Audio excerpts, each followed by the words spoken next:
Сіздермен бүгін әсіп дайындайтын боламыз. Оңай жасалу жолымен бөлісемін.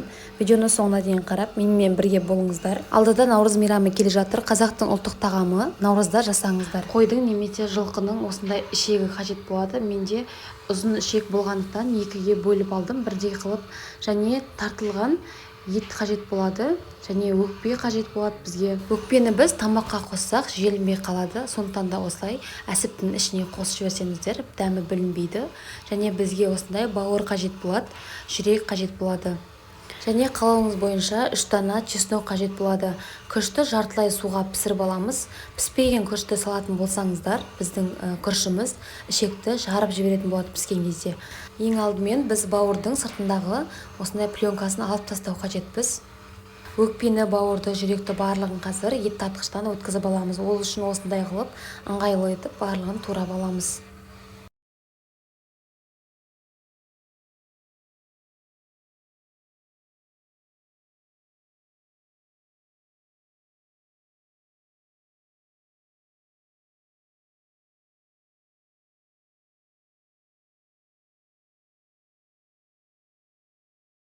Мына жерде мен барлығын үстіне бірден өткізіп жібердім. Сіздер бөлек-бөлек қаласаңыздар, өткізіп алсаңыздар болады.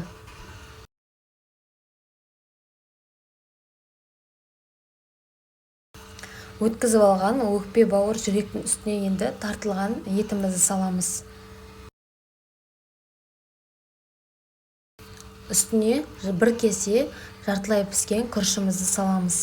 Және бізге 3 дана чеснок қажет болады. Қазір үккіштен оны өткізіп алатын боламыз. Дәміне қарай тұз және қара бұрышты саламыз. Бұл жерде менде бауырдың грамы 800 грамм. Менде кішкене тұзы аздау болды. Кішкене көбірек 1,5 ас қасықтай салсаңыздар болады. Салатын салмамызға қарай тұз мен бұрышын жақсылап саламыз. Енді осында кішкентай өткізгішпенен, үккішпенен чесногымызды өткізіп аламыз.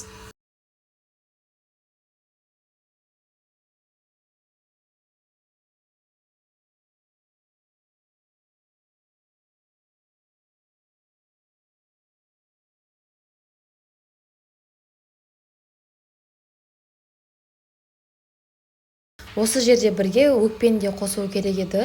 Бөлек қалып қойған. Мен әбден бәрін араластырып болғаннан кейін өкпені қостым.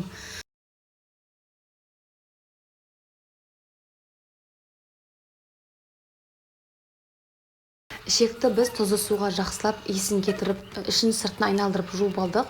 Енді сыртындағы қарап тұрған майын, көрініп тұрған майын ішіне қаратып, осылай таяқтың көмегімен айналдырып аламыз. Майы ішіне қарап тұру керек. Және бір жақ шетін жіппенен жақсылап ашылмайтындай етіп байлап аламыз. Бұл жерде менде жылқының ішегі кішкене қалыңдау болып шығады. Біздің әсіп, сіздерде қойдың ішегі болса жіңішкелеу болып шығады.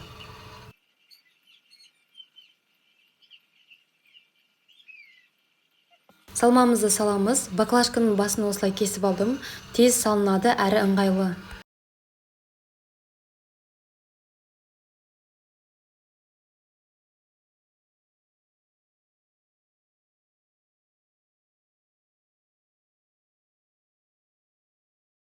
Салған кезде өте қатты толтырып салмаймыз. Кішкене бостау болып тұру керек.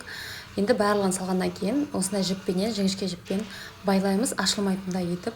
Менде 2 ішек болды. Екеуіне де ішіне салмасын салып, біреуін морозилькаге салып қоямын, екіншісін пісіремін. Біреуін осындай қылып жасадым, екіншісін қазір моншақ түрін жасаймын.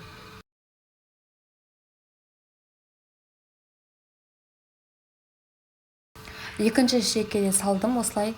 Оны да салғаннан кейін осылай жіппен байлап тастаймыз, ашылмайтындай етіп.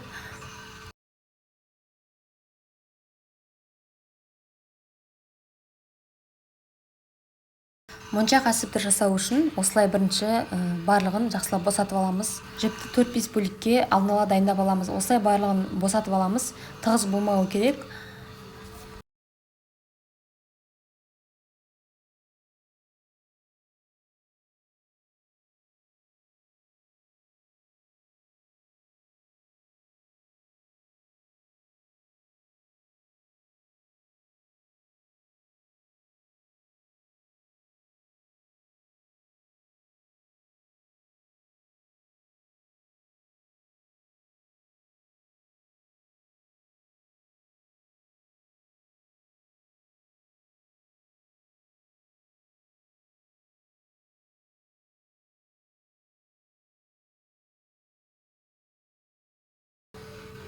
Менде соңғы жерінде кішкене тығыздау болып кетті, сосын байлаған жоқпын.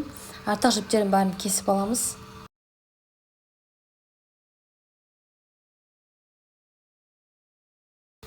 Бізде міне әсіптеріміз дайын болды. Бірі осындай, екіншісі моншақ тәрізді.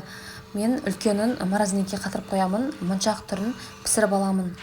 Салқын суымызды отқа қойып, үстіне әсіпті саламыз. Үстіне біраз қасықтай тұз салдым. Тұзсыз суға пісірсек, әсіптің дәмі шықпай қалады. Тұз және лавр жапырағын қостым. Қайнамай тұрғанда міндетті түрде аздап көбігі шықса, көбігін сүзіп аламыз.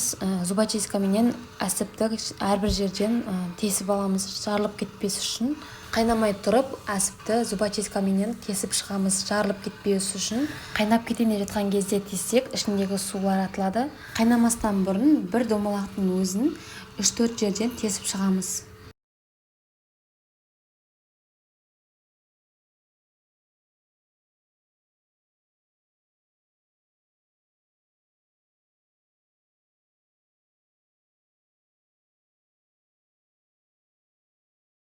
Бетін жауып 1 сағат көлемінде пісіреміз.